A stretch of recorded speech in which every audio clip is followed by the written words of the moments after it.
नमस्कार, आप देख रहे हैं संसद टीवी का विशेष कार्यक्रम संसद में। आज आपके साथ मैं हूं दीक्षा कोहली। संसद के बजट सत्र का आज 5वां दिन है। आज दोनों सदनों में राष्ट्रपति के अभिभाषण पर चर्चा जारी रहेगी।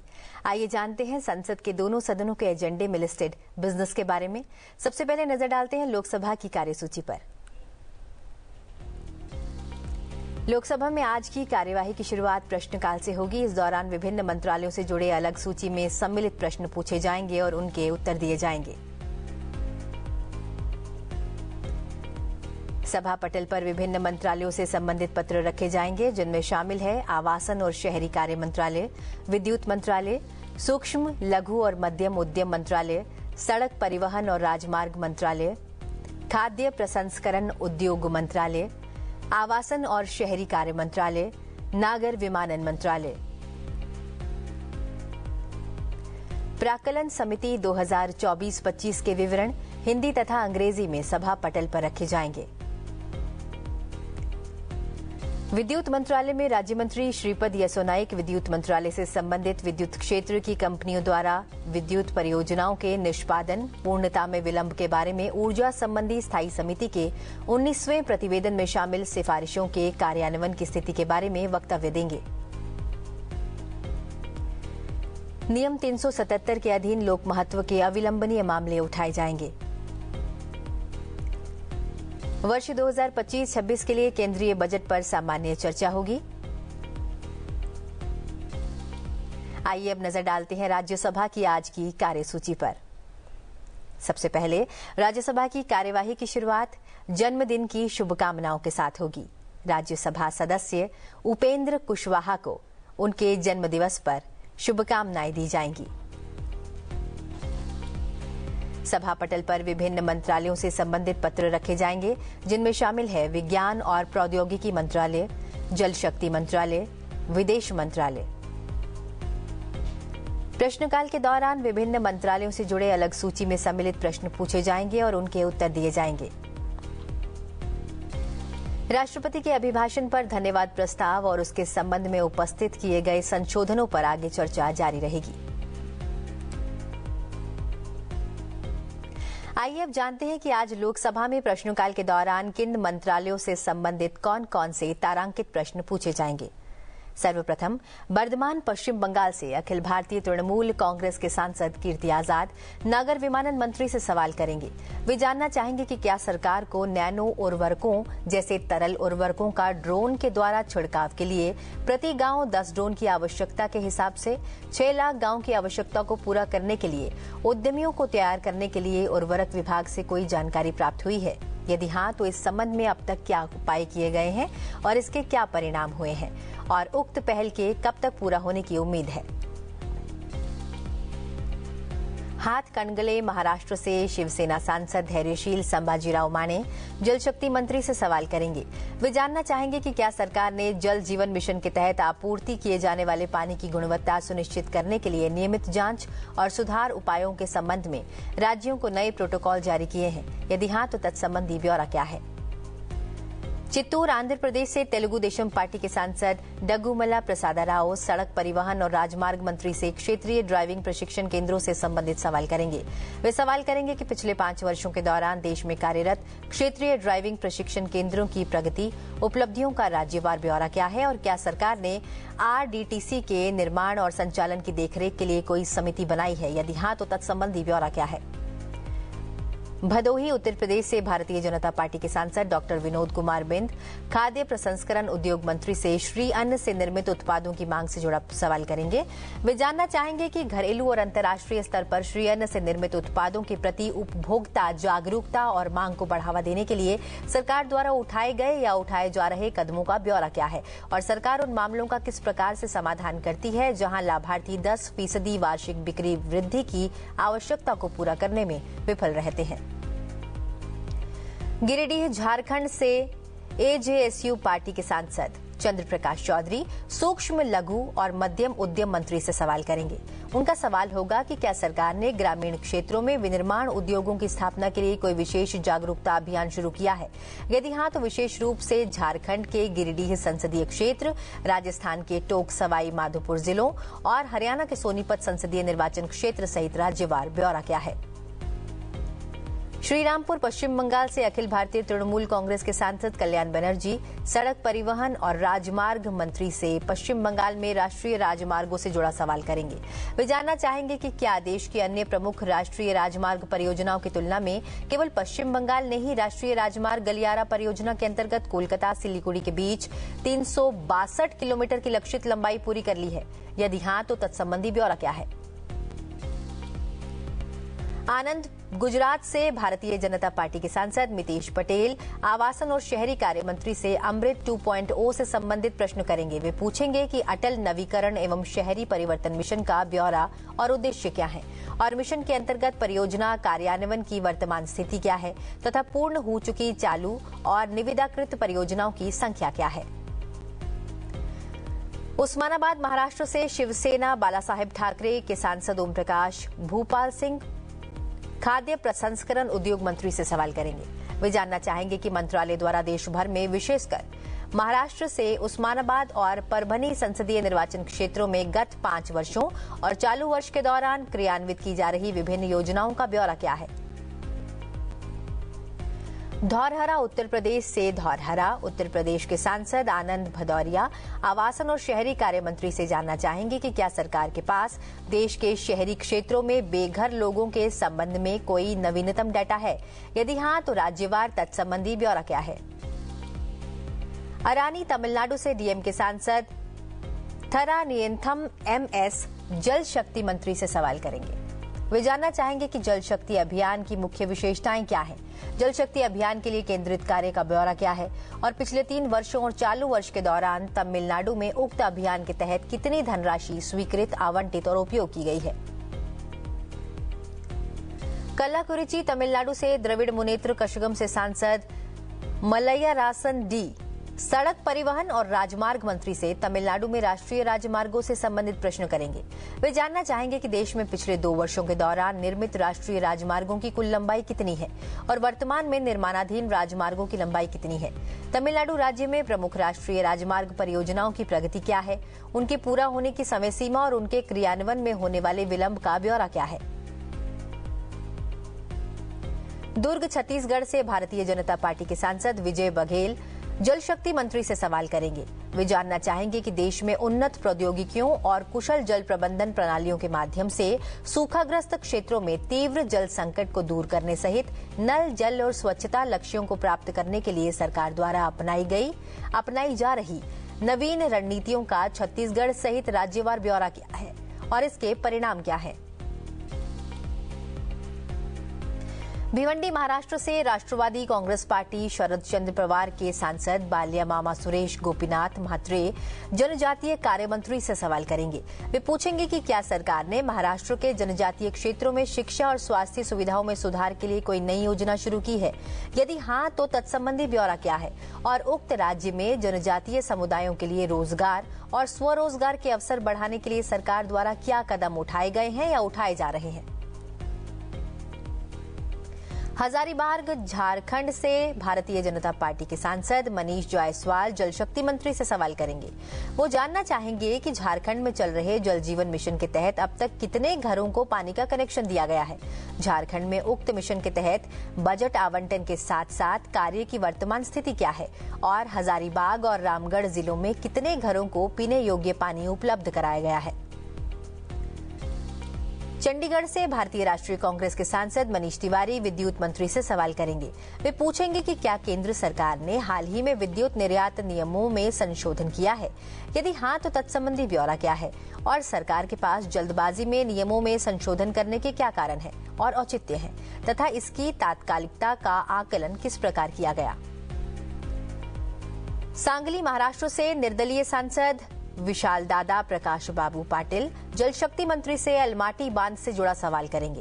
वे जानना चाहेंगे कि क्या विभिन्न राज्यों ने अलमाटी बांध की ऊंचाई पर आपत्ति जताई है और यदि हाँ, तो तत्संबंधी ब्यौरा क्या है और क्या इसका अध्ययन करने के लिए एक अंतर्राज्यीय तकनीकी टीम गठित की गई है। यदि हाँ, तो तत्संबंधी ब्यौरा क्या है। दमन और दीव, दादर और नागर हवेली और दमन और दीव से निर्दलीय सांसद उमेश भाई बाबू भाई पटेल जनजातीय कार्य मंत्री से सवाल करेंगे। वे पूछेंगे कि क्या दमन और दीव में आदिवासियों के लिए कोई भवन बनाया गया था और यदि हाँ तो निर्णय किस तारीख को लिया गया था और उस निधि का स्रोत खाता क्या है जिसके तहत उक्त भवन का निर्माण किया जाना था और इस संबंध में कितनी धनराशि व्यय की गई थी। इडुक्की केरल से भारतीय राष्ट्रीय कांग्रेस के सांसद एडवोकेट डीन कुरियाकोस संसद सड़क परिवहन एवं राजमार्ग मंत्री से सड़क दुर्घटनाओं से संबंधित आंकड़ों से जुड़ा सवाल करेंगे। वे जानना चाहेंगे कि पिछले 5 वर्षों के दौरान देश में दर्ज सड़क दुर्घटनाओं की कुल संख्या राज्यवार कितनी है, ऐसी सड़क दुर्घटनाओं के कारण हुई कुल मौतों की संख्या राज्यवार कितनी है और ऐसी दुर्घटनाओं के कारण हुई मौतों का आयु समूहवार ब्यौरा क्या है। दादर और नागर हवेली और दमन और दीव से भारतीय जनता पार्टी की सांसद कलाबेन मोहनबाई देलकर पेट्रोलियम और प्राकृतिक गैस मंत्री से सवाल करेंगी कि प्रधानमंत्री उज्ज्वला योजना के अंतर्गत लाभार्थियों को राज्य और संघ राज्य क्षेत्रवार कितनी सब्सिडी प्रदान की गई है। उक्त योजना के अंतर्गत विभिन्न राज्यों को जारी किए गए एलपीजी कनेक्शनों का राज्य, संघ राज्यवार और क्षेत्रवार ब्यौरा क्या है, जिसमें मध्य प्रदेश, महाराष्ट्र तथा दादरा एवं नगर हवेली का जिलावार ब्यौरा शामिल है। पाली राजस्थान से भारतीय जनता पार्टी के सांसद पीपी चौधरी आवासन एवं शहरी कार्य मंत्री से सवाल करेंगे। वे पूछेंगे कि स्ट्रीट वेंडरों, फैक्ट्री श्रमिकों और घरेलू सहायकों सहित ऐसे कुल कितने शहरी श्रमिक हैं जो किराए की किफायती आवास परिसर संबंधी योजना से लाभान्वित हुए हैं और बाजार दरों की तुलना में उनकी औसत किराए की बचत कितनी हुई है। बजट सत्र के 5वें दिन लोकसभा में प्रश्नकाल के दौरान नागर विमानन, खाद्य प्रसंस्करण, उद्योग, आवासन और शहरी कार्य, जल शक्ति, सूक्ष्म लघु और मध्यम उद्यम, पेट्रोलियम और प्राकृतिक गैस, विद्युत, सड़क परिवहन और राजमार्ग और जनजातीय कार्य मंत्रालय से संबंधित कुल 20 प्रश्न पूछे जाएंगे। इसका जवाब संबंधित विभाग के मंत्री देंगे। आइए जानते हैं इस संबंध में कौन से मंत्री किस प्रश्न का उत्तर देंगे। लोकसभा में प्रश्नकाल के दौरान एक सवाल नागर और विमानन मंत्रालय से संबंधित पूछा जाएगा, जिसका जवाब केंद्रीय नागर विमानन मंत्री किंजरापू राममोहन नायडू देंगे। वहीं लोकसभा में प्रश्नकाल के दौरान 2 सवाल खाद्य प्रसंस्करण उद्योग मंत्रालय से संबंधित पूछे जाएंगे, जिसका जवाब केंद्रीय खाद्य प्रसंस्करण मंत्री चिराग पासवान देंगे। प्रश्नकाल के दौरान 3 सवाल आवासन और शहरी कार्य मंत्रालय से संबंधित पूछे जाएंगे, जिसका जवाब केंद्रीय आवासन और शहरी कार्य मंत्री मनोहर लाल देंगे। 5 सवाल प्रश्नकाल के दौरान जल शक्ति मंत्रालय से संबंधित पूछे जाएंगे, जिसका जवाब केंद्रीय जल शक्ति मंत्री सीआर पाटिल देंगे। लोकसभा में प्रश्नकाल के दौरान एक सवाल सूक्ष्म लघु और मध्यम उद्योग मंत्रालय से संबंधित पूछा जाएगा, जिसका जवाब केंद्रीय सूक्ष्म लघु और मध्यम उद्योग मंत्री जीतन राम मांझी देंगे। प्रश्नकाल के दौरान लोकसभा में एक सवाल पेट्रोलियम और प्राकृतिक गैस मंत्रालय से संबंधित पूछा जाएगा, जिसका जवाब केंद्रीय पेट्रोलियम और प्राकृतिक गैस मंत्री हरदीप सिंह पुरी देंगे। वहीं प्रश्नकाल के दौरान 4 सवाल सड़क परिवहन और राजमार्ग मंत्रालय से संबंधित पूछे जाएंगे, जिसका जवाब केंद्रीय सड़क परिवहन और राजमार्ग मंत्री नितिन गडकरी देंगे। लोकसभा में प्रश्नकाल के दौरान 2 सवाल जनजातीय कार्य मंत्रालय से संबंधित पूछे जाएंगे, जिसका जवाब केंद्रीय जनजातीय कार्य मंत्री जोएल ओरम देंगे। आइए अब जानते हैं राज्यसभा में पूछे जाने वाले आज के प्रश्नों के बारे में। राज्यसभा में कुल 15 प्रश्न पूछे जाएंगे। आइए नजर डालते हैं उन प्रश्नों पर। सबसे पहले केरल से कांग्रेस की राज्यसभा सांसद जेबी माथेर हिशाम प्रश्नकाल के दौरान जलवायु परिवर्तन से निपटने पर प्रश्न पूछेंगी। वे जानना चाहेंगी कि क्या सरकार को जलवायु परिवर्तन से निपटने के लिए किसी अंतर्राष्ट्रीय एजेंसी से सहायता प्राप्त हुई है। यदि हाँ, तो उन सभी एजेंसियों का विवरण और प्रत्येक एजेंसी से प्राप्त राशि कितनी है। वे ये भी पूछेंगी कि सरकार ने जलवायु परिवर्तन के कारण किसानों को हुए नुकसान का आकलन किया है। यदि हाँ, तो उसका पूरा विवरण क्या है। इसके अलावा वे ये भी जानना चाहेंगे कि जलवायु परिवर्तन से निपटने और इसके प्रभाव को कम करने के लिए सरकार ने अब तक कौन कौन से कदम उठाए हैं। कर्नाटक से राज्यसभा सांसद डॉक्टर सैयद नसीर हुसैन प्रश्नकाल के दौरान विदेशों में भारतीय छात्रों की निगरानी और संघर्ष के बाद की स्थिति पर प्रश्न पूछेंगे। वे जानना चाहेंगे कि इजरायल, फिलिस्तीन और यूक्रेन में चल रहे संघर्षों से अब तक कितने भारतीय छात्र प्रभावित हुए हैं। साथ ही वे ये भी पूछेंगे कि सरकार ने इन छात्रों की सहायता के लिए कौन कौन से विशेष कदम उठाए हैं, जिनमें वित्तीय और शैक्षणिक सहायता शामिल है। इसके अलावा वे जानना चाहेंगे कि सरकार विदेशी विश्वविद्यालयों के साथ किस प्रकार से समन्वय कर रही है ताकि इन छात्रों की शैक्षणिक पढ़ाई में न्यूनतम व्यवधान आए। आंध्र प्रदेश से राज्यसभा सांसद यराम वेंकट सुब्बा रेड्डी प्रश्नकाल के दौरान पर्यटन संवर्धन के लिए विशेष सहायता पर प्रश्न पूछेंगे। वे जानना चाहेंगे कि क्या यह सत्य है कि पर्यटन मंत्रालय ने राजधानी निवेश योजना के तहत देश के 40 कम प्रसिद्ध पर्यटन स्थलों के विकास के लिए धन स्वीकृत किया है। वे ये भी पूछेंगे कि क्या आंध्र प्रदेश के गांडीकोटा, नलमाला और राजमहेंद्रवरम को इस योजना के तहत चुना गया है। यदि हाँ, तो वे ये जानना चाहेंगे कि इन स्थलों को कौन कौन सी विशेष सहायता प्रदान की जाएगी और इसकी विस्तृत जानकारी क्या है। भारतीय जनता पार्टी के झारखंड से राज्यसभा सांसद आदित्य प्रसाद प्रश्नकाल के दौरान देश के ग्रामीण, दूरस्थ और पहाड़ी क्षेत्रों, विशेष रूप से अति संवेदनशील जनजातीय समूह आवासों में दूरसंचार कनेक्टिविटी को लेकर प्रश्न पूछेंगे।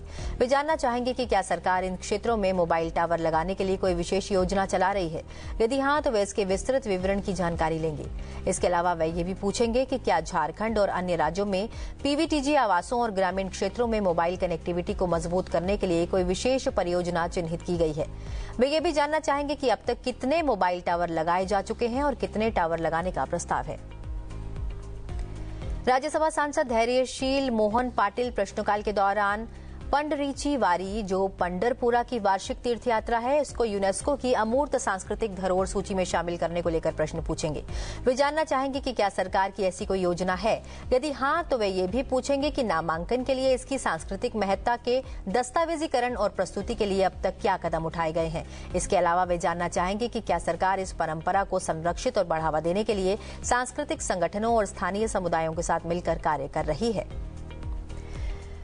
राज्यसभा सांसद डॉक्टर भीम सिंह प्रश्नकाल के दौरान अत्यधिक प्रदूषण फैलाने वाले उद्योगों पर निगरानी और नियंत्रण को लेकर प्रश्न पूछेंगे। वे जानना चाहेंगे कि क्या सरकार ने केंद्रीय प्रदूषण नियंत्रण बोर्ड द्वारा परिभाषित इन उद्योगों की निगरानी और नियंत्रण के लिए कोई विस्तृत कार्य योजना तैयार की है। साथ ही वे राज्यवार इन उद्योगों की वर्तमान स्थिति की जानकारी भी मांगेंगे।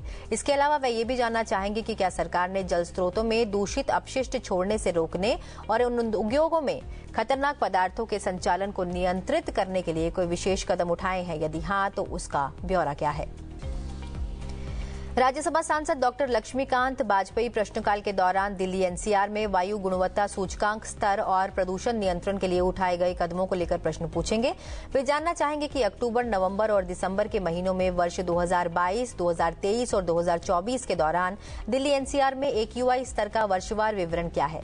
वे ये भी पूछेंगे कि क्या यह सत्य है कि सरकार के सभी प्रयासों के बावजूद दिल्ली एनसीआर में प्रदूषण स्तर को नियंत्रित नहीं किया जा सका। इसके अलावा वे पिछले 3 वर्षों में प्रदूषण नियंत्रण के लिए उठाए गए कदमों और इस पर खर्च की गई राशि का वर्षवार विवरण मांगेंगे। वे ये भी जानना चाहेंगे कि दिल्ली एनसीआर में प्रदूषण स्तर को नियंत्रित करने के लिए सरकार द्वारा अपनाई जाने वाली रणनीतियां क्या हैं। राज्यसभा सांसद डॉक्टर मेधा विश्राम कुलकर्णी प्रश्नकाल के दौरान महाराष्ट्र में प्रदूषण नियंत्रण हेतु वित्तीय सहायता और आधारभूत संरचना को लेकर प्रश्न पूछेंगी। वे जानना चाहेंगे कि प्रदूषण रोकथाम से संबंधित विभिन्न योजनाओं के तहत महाराष्ट्र को अब तक कितनी वित्तीय सहायता प्रदान की गई है। इसके अलावा वे ये भी पूछेंगे कि क्या महाराष्ट्र सरकार ने सीवेज और औद्योगिक अपशिष्ट उपचार अवसंरचना को मजबूत करने के लिए अतिरिक्त धनराशि की मांग की है। वे जानना चाहेंगे कि वर्तमान में राज्य में सीवेज ट्रीटमेंट प्लांट की कुल क्षमता कितनी है और इसमें कितनी कमी अनुमानित है। वे ये भी पूछेंगे कि केंद्र सरकार प्रदूषण नियंत्रण परियोजनाओं को तेजी से पूरा करने के लिए वित्तीय सहायता बढ़ाने या तकनीकी सहायता प्रदान करने की कोई योजना बना रही है। राज्यसभा सांसद मोहम्मद नादिमुल हक प्रश्नकाल के दौरान ई श्रम पोर्टल और वन स्टॉप सॉल्यूशन से जुड़े मुद्दों पर प्रश्न पूछेंगे। वे जानना चाहेंगे कि सरकार ने असंगठित और प्रवासी श्रमिकों के ई श्रम पोर्टल पर पंजीकरण में आने वाली बाधाओं का कोई आकलन किया है या नहीं। विशेष रूप से वे ये पूछेंगे कि आधार लिंक न होने, राशन कार्ड या मोबाइल नंबर की अनुपलब्धता जैसी समस्याओं का समाधान करने के लिए सरकार ने क्या कदम उठाए हैं। इसके अलावा श्री हक ये भी जानना चाहेंगे कि अंतर्राज्यीय प्रवासी श्रमिकों को ई श्रम पोर्टल और वन स्टॉप सॉल्यूशन के माध्यम से लाभ हस्तांतरित करने में आने वाली चुनौतियों को दूर करने के लिए सरकार ने कौन कौन से कदम उठाए हैं। राज्यसभा सांसद राजीव भट्टाचार्य प्रश्नकाल के दौरान विज्ञान और प्रौद्योगिकी के क्षेत्र में परमाणु ऊर्जा विभाग द्वारा प्रस्तावित नई परियोजनाओं और सहयोगों पर प्रश्न पूछेंगे। वे जानना चाहेंगे कि क्या विभाग ने कोई नई परियोजनाएं या साझेदारी योजना बनाई है। इसके अलावा वे ये भी पूछेंगे कि यदि हाँ तो इन परियोजनाओं और सहयोगों का पूरा विवरण क्या है और सरकार किस प्रकार इन पहलुओं पर कार्य कर रही है। राज्यसभा सांसद ए रहीम प्रश्नकाल के दौरान वन्य जीव संरक्षण अधिनियम में संशोधन से संबंधित प्रश्न पूछेंगे। वे जानना चाहेंगे कि क्या सरकार बोनेट मकाक को अधिनियम की अनुसूची 1 से हटाकर अनुसूची 2 में रखने की योजना बना रही है। यदि नहीं तो इसके पीछे क्या कारण है। इसके अलावा वे ये भी पूछेंगे कि क्या सरकार जंगली सुअरों को वर्मिन घोषित करने की योजना बना रही है। यदि नहीं तो इसके क्या कारण है। वे ये भी जानना चाहेंगे कि सरकार ने केरल सरकार द्वारा प्रस्तुत उस ज्ञापन की समीक्षा की है जिसमें वन्य जीव प्रबंधन और मानव सुरक्षा से जुड़ी 7 मांगे शामिल हैं। यदि हाँ तो उन मांगों के समाधान के लिए क्या कदम उठाए गए हैं। राज्यसभा सांसद वाइको प्रश्नकाल के दौरान इजरायल और हमास के बीच युद्ध विराम समझौते से संबंधित प्रश्न पूछेंगे। वे जानना चाहेंगे कि क्या इजरायल और हमास के बीच चल रहे संघर्ष को समाप्त करने के लिए कोई युद्ध विराम समझौता हुआ है। यदि हाँ तो उसके क्या विवरण है।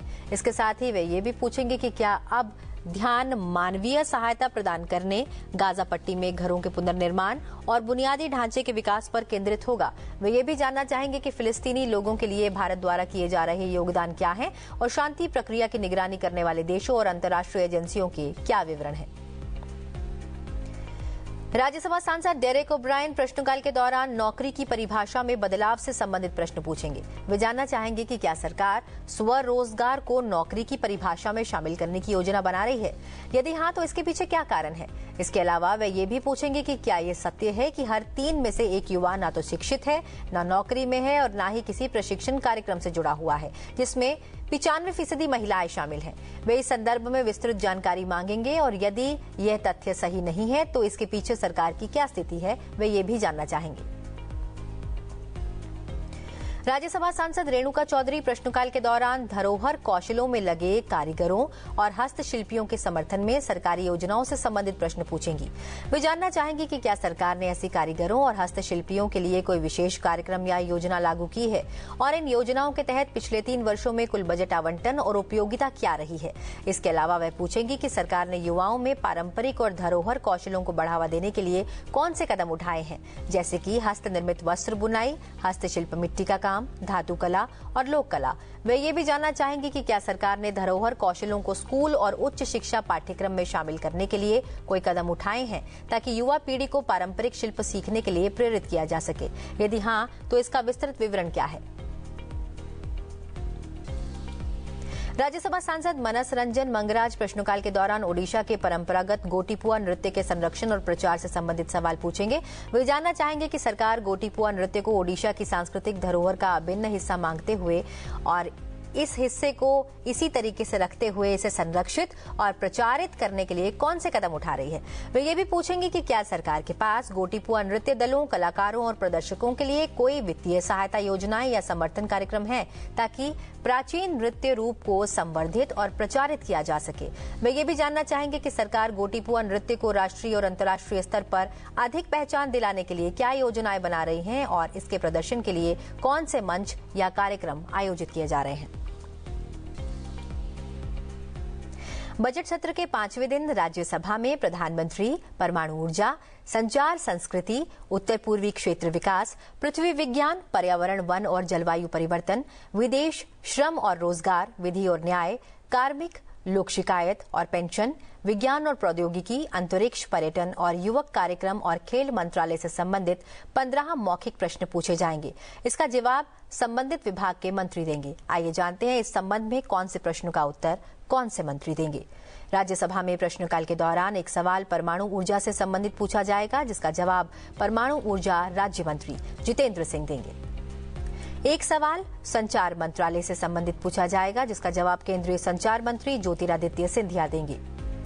राज्यसभा में प्रश्नकाल के दौरान 3 सवाल संस्कृति मंत्रालय से संबंधित पूछे जाएंगे, जिसका जवाब केंद्रीय संस्कृति मंत्री गजेंद्र सिंह शेखावत देंगे। 5 सवाल पर्यावरण, वन और जलवायु परिवर्तन मंत्रालय से संबंधित पूछे जाएंगे, जिसका जवाब केंद्रीय पर्यावरण, वन और जलवायु परिवर्तन मंत्री भूपेंद्र यादव देंगे। राज्यसभा में प्रश्नकाल के दौरान 2 सवाल विदेश मंत्रालय से पूछे जाएंगे, जिसका जवाब केंद्रीय विदेश मंत्री एस जयशंकर देंगे।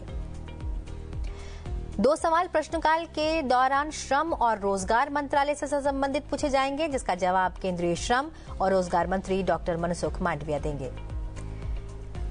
वहीं राज्यसभा में प्रश्नकाल के दौरान 1 सवाल पर्यटन मंत्रालय से संबंधित पूछा जाएगा, जिसका जवाब केंद्रीय पर्यटन मंत्री गजेंद्र सिंह शेखावत देंगे। और फिलहाल इस कार्यक्रम में बस इतना ही। अब से कुछ ही देर में सीधा प्रसारण देखिए संसद के दोनों सदनों का संसद टीवी पर। फिलहाल मुझे दीजिए इजाजत, बने रहिए संसद टीवी के साथ। नमस्कार।